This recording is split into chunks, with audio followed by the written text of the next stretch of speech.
Hello బాబాయ్, మీ ఇంటి ముందరున్నా. సరేలే అజయ్, గేట్ తీసుకొని లోపలికి రా. సరే.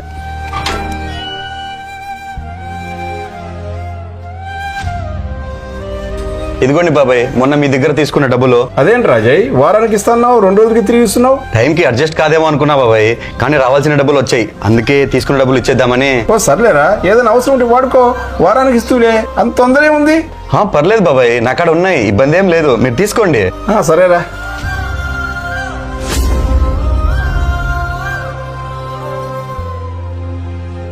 రే మామా, నాకు డౌట్ రా. ఏంటో చెప్పరా. 2 రోజుల్లో డబ్బులు అరేంజ్ అవుతాయని నీకు ముందే తెలిసినప్పుడు మరి వారం రోజులు బాబాయ్ దగ్గర టైం ఎందుకు అడిగావురా?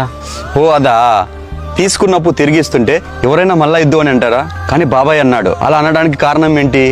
వారంలో తిరిగి ఇస్తున్న డబ్బులు 2 రోజుల్లో తిరిగి ఇవ్వడం వల్లనే కదా. ఒకవేళ 2 రోజుల్లో ఇస్తానని వారానికి ఇచ్చింటే బాబాయ్ ఆ మాట అనేవాడా?